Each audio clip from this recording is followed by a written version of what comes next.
Hello, lovelies. Welcome back to Bedtime with Mama. Tonight we're going to read chapter 12 of the Double Trouble Society. If you remember in chapter 11, Amy Amethyst, the good witch, brought all of the children into her house, and then when one of them tried to leave and Maggie went after them, Maggie was carried off by the crows, who are like little minions for Emerald. So tonight we're going to read chapter 12, The Bond Between Friends.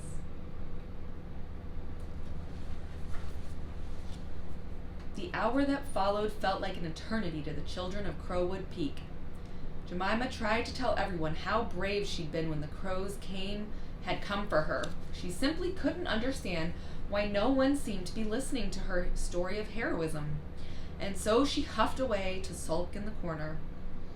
Ivy made Isaac boil the kettle and make hot chocolate for everyone. She fetched a damp flannel, and when Edie, Jennifer, and Jamie had dragged Amethyst's limp body to the sofa, Ivy dabbed her forehead. Amethyst was cold to the touch, so she got Jennifer to search the house for the warmest and coziest blanket she could find, so they could wrap Amethyst up nice and toasty until she woke. When her eyes finally fluttered open, they weren't anywhere near as purple as they had been. Instead of a deep plum, they were now a faint lilac color. Amethyst's magic was weak, weaker than it had ever been. Maggie, where's Maggie? Amethyst sat bolt upright abruptly, making everyone jump. She threw the blanket on the sofa as she launched herself at the window. The crows took her, Ivy said. They took her up to the top of the mountain, Isaac explained. Where the mean old witch lady lives, Darla said, while sucking her thumb. No thanks to you, Jemima taunted. No thanks to you, you mean, Ivy pointed an accusatory finger across the room to where Jemima had propped herself up against the wall, her arms folded. She looked lonely without Jennifer and Jamie standing behind her, nodding in a greeting with every word. You are the reason Amethyst is exhausted and weak and might not be able to protect us all. You are the reason Maggie left the house in the first place, because you wouldn't listen to us. And now my best friend is probably going to have her heart eaten by a wicked witch. There was nothing but silence. None of the children in the house were looking at Ivy. Instead, they were looking at Jemima. Don't blame me for getting us into this mess. You two are always causing trouble. What is it you call yourself? The Double Trouble Society? How stupid. Ivy managed to stay strong while Amethyst had been unconscious. She wasn't by any means the oldest in the room, but she was the most knowledgeable about the situation, and that had given her the courage to speak up. But now that Amethyst was awake and taking charge, Ivy felt the courage to slip away from her like the magic that had been draining from Amethyst. As hot and uncontrollable tears began to pour down her face, Ivy turned away from Jemima, who seemed unaffected by Ivy's accusations. She joined Amethyst at the window, who placed her hands on her shoulders and gently squeezed. It's all right, Ivy. We'll get Maggie back, Amethyst whispered, resting her chin on the top of Ivy's head as they gazed up at the mountain. The smoke was thick and black and swirling like a terrifying tornado. Bolts of green lightning sizzled every few seconds, and Ivy couldn't help but imagine Maggie lying lifeless at Emerald's feet, her heart missing from her chest. What if it's already too late? Well, firstly, if I know my sister, she doesn't do things quietly. She'll make claiming the 13th child a real event. This is 300 years in the making, so she will want to make people watch. Ivy shivered under Amethyst's hands at the mere thought of what the witch might do.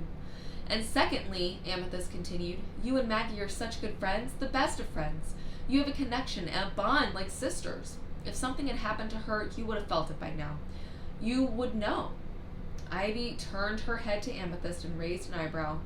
I would have felt it? Listen to me. Amethyst turned and crouched down to look into Ivy's blue eyes through her gold-rimmed glasses. I meant it when I said there's a little magic in all of us. Some people are born with a lot of magic. We like to call them witches, but others are born with a little bit of magic in them that stays with them always. This magic shows itself as miracles or coincidences. Have you ever thought of someone right before the phone rings and then you pick it up and it turns out to be them? Have you ever become so engrossed in a book that you feel like you don't feel like hours are slipping by? Have you ever had deja vu or dreamed of something happening that really happens? That, my dear girl, is magic.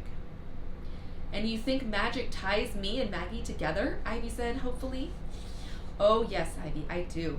Friends who find a deep connection right down to their very souls. I think that's magic.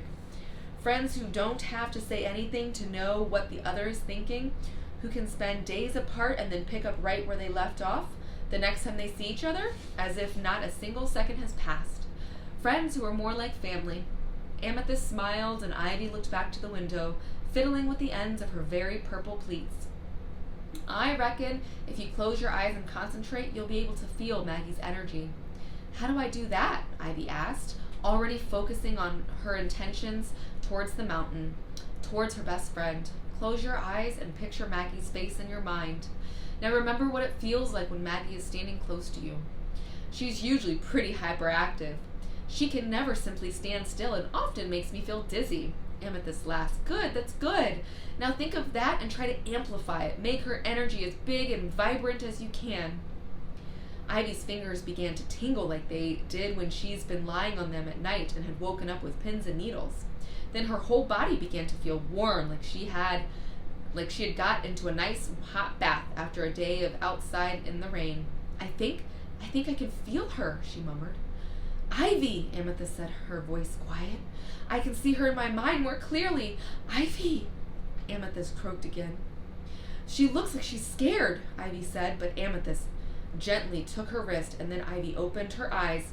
She saw that her hands were glowing. That's happening to me? Ivy asked. The glow beginning to fade now, that she was no longer focused. That looks like magic does, Amethyst. Like when you were putting the force around Jemima. It does indeed, Amethyst was astonished, unable to take her eyes off Ivy, staring at her hands and her hair. I wonder, what is it? Ivy asked, holding her hands out in front of her as she thought she was holding something rotten, her fingers trembling. No need to panic, Ivy. I just want to test something. Okay?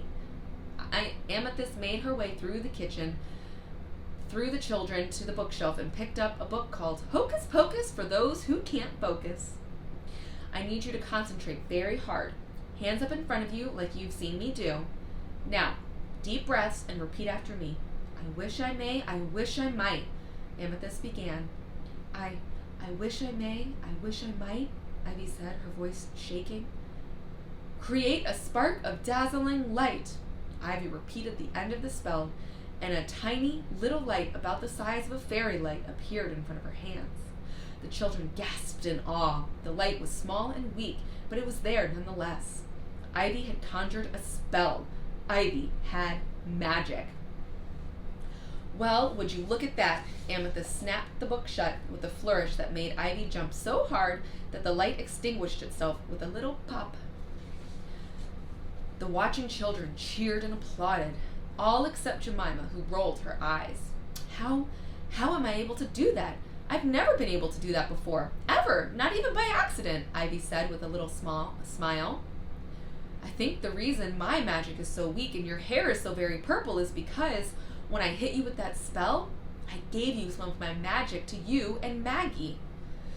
But why is her hair getting brighter? Jemima piped up from the corner. My guess would be that Ivy and Maggie have such a strong bond between them that the magic of their friendship is mingling with the magic and getting stronger, Amethyst said. She turned back to Ivy. The fact that you two must miss each other so much right now means your magic is being tested. Clearly, it's proving its strength, and your hair is quite alarming to look at now. She laughed and Ivy scowled, but then caught sight of her reflection in the window. Oh, wow. Yeah, okay. I agree with Jemima. This really isn't a good look, Ivy said, giggling. Well, this is quite a turn for the books. We can use this to our advantage. Amethyst rubbed her hands together and then guided Ivy back to the window. We can? We can indeed. I need you to do that again, what you did before. Think of Maggie and her energy, but this time I need you to focus on her voice. Think of what she sounds like and how hearing her voice makes you feel. Then, if she's saying something right now, You might be able to hear her and know if she's safe. Ivy looked towards the mountains once more and closed her eyes. She thought of Maggie's bright energy, her warm smile, her long black hair swinging wildly around her. Maggie always tended to bounce or run wherever she went. Then she thought of her voice, loud and confident, never wavering, but always kind. And then Ivy heard it as clear as a bell in her mind. It was Maggie's voice, and there was no mistaking it. Don't worry, Ivy. We'll defeat this wicked witch somehow. That's the end of chapter 12. That is an exciting turn of events. Maggie and Ivy both might have magic.